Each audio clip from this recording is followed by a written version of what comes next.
Okey, hai guys. Hari ni akak fikir ada dekat Hospital Islam Az-Zahra. Kenapa akak dekat hospital? Jangan risau adik-adik. Akak tak sakit. Alhamdulillah akak tak sakit. Tapi sebenarnya hari ni akak dekat hospital sini sebab akak nak berjumpa dengan seorang doktor pakar bedah am untuk tanya dengan dia mengenai berkatan ataupun lebih dikenali sebagai sunat lah, bersunat. Okey, kenapa tiba-tiba akak nak tanya pasal berkatan? Akak ni perempuan kot, berapa nak tanya kan? Sebenarnya sempena cuti sekolah ni, Bintang Kecil akan mengadakan satu acara secara besaran yang bertajuk Jom Sunaton. Kita akan buat acara berkatan secara besar-besaran lah. Kita akan buat dekat Hospital Islam Az-Zahra pada 10 Disember ni. Jadi kita akan terbuka kepada 30 anak-anak lelaki sahaja. So kalau korang berminat ataupun parents-parents yang di luar yang tengah menonton yang berminat untuk hantar anak-anak lelaki, bolehlah tekan di link dalam description box kat bawah untuk register nama anak anda. Okey dah, kita tak nak buang masa lagi. Doktor pun tengah tunggu kita, dia busy. Okey, kita nak masuk ni. Okay, jom.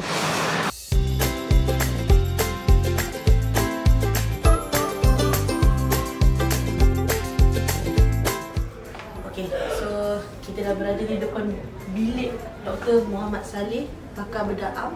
So saya nak tanyalah sedikit lah tentang sunat ni ataupun berkatan.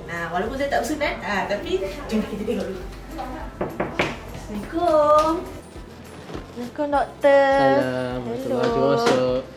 Sihat doktor? Sihat, alhamdulillah. Awak sihat? Sihat, alhamdulillah. Kalau saya, walaupun saya datang hospital hari ni, saya sihat.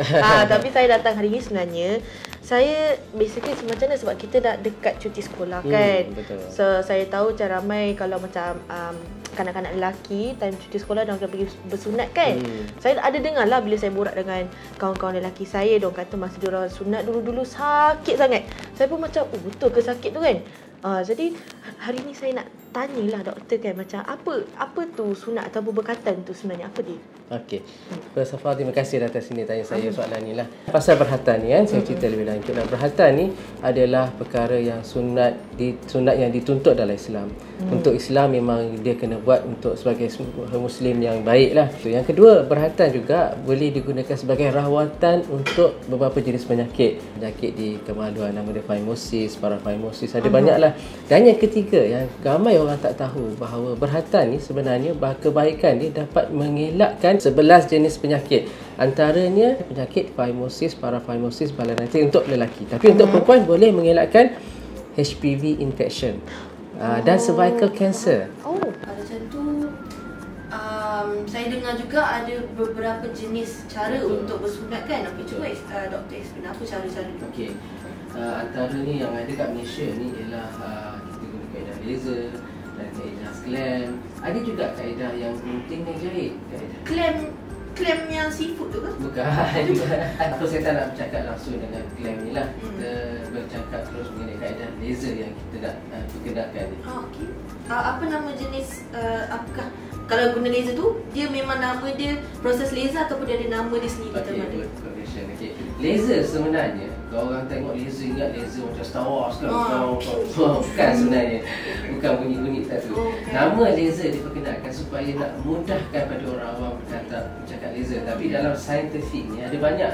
Nama dia cautery, nama dia diatomy.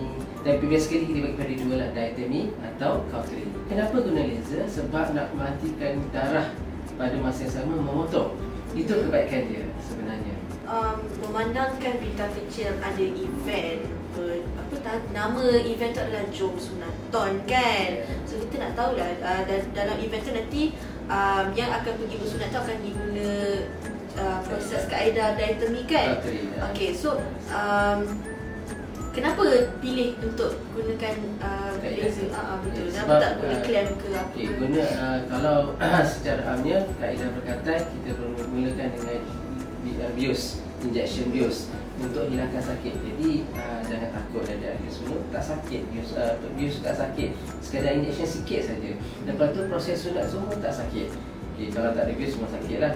Jadi selepas bius kita akan bersihkan dan kita akan pastikan kulit tu kat mana kita nak potong, dan kita potong menggunakan kaedah cautery ataupun laser. Dan lepas tu kita jahit. Jadi sebab tu kita menggantikan gunting tu dengan cautery ataupun laser supaya bila potong dia cantik, tak berdarah. Jadi bila kurang darah, kurang sakit, kurang masa pertumbuhan. Bila guna kaedah laser ni, dia ambil masa juga dalam seminggu 2 minggu saja untuk baik. Sebab kurang pendarahan. Itu tujuan dia laser.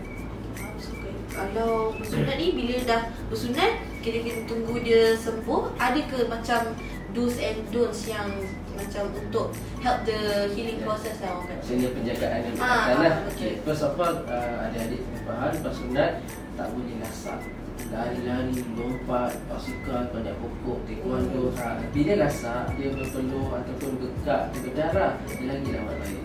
Dia kena duduk diam, tengok TV, baca buku. Masa ni lah sesuai nak main game. Kita relax lah. Main game tak payah handphone main game. Masa ni sesuai. Okay. Yang kedua, kebersihan. Walaupun dah berhatan, kencing kena basuh. Ramai yang budak-budak, adik-adik semua bila dia tengok benda ni dah baru rupa dia kan. Pelik dia nampak kan. Dia takut nak basuh. Bila dia kencing, dia titik-titik je kat depan tu. Menyebabkan ada kuping. Bila ada kuping, dah ada jangkit keruman, nampak sikit baik. Jadi, basuh. Masa ni lah mak ayah nak ajar tentang kebersihan. Okey, so tadi doktor ada cakap macam bila bersunat tu akan digunakan bius kan? Tapi bius tu macam setempat je kan? Okey, ada tak jenis parents yang request untuk bius satu badan anak dia? Okey, memang ada untuk bius satu badan dipanggil general anesthesia, memang ada. Tapi sebenarnya kita tak berapa galakkan sebab ubat bius tu sendiri dia ada komplikasi pada perkembangan dan pertumbuhan kanak-kanak. Dan satu lagi saya nak galakkan bagi ibu bapa yang mempunyai anak-anak autism, Down syndrome, ADHD kan. Golongan ni memang sesuai sangat untuk bius hidup. Dia tak sesuai bius setempat sebab bila bius setempat dia tak faham, dia akan meronta dan tak bagi kerjasama, menyusahkan kami sebagai doktor dan menyusahkan dia juga dan menyebabkan trauma kepada dia, menyebabkan dia akan lepas tu susah nak bagi rawatan pada doktor. Dia akan ingat jumpa doktor sakit. So untuk golongan macam ni saya galakkan sangat untuk bius hidup.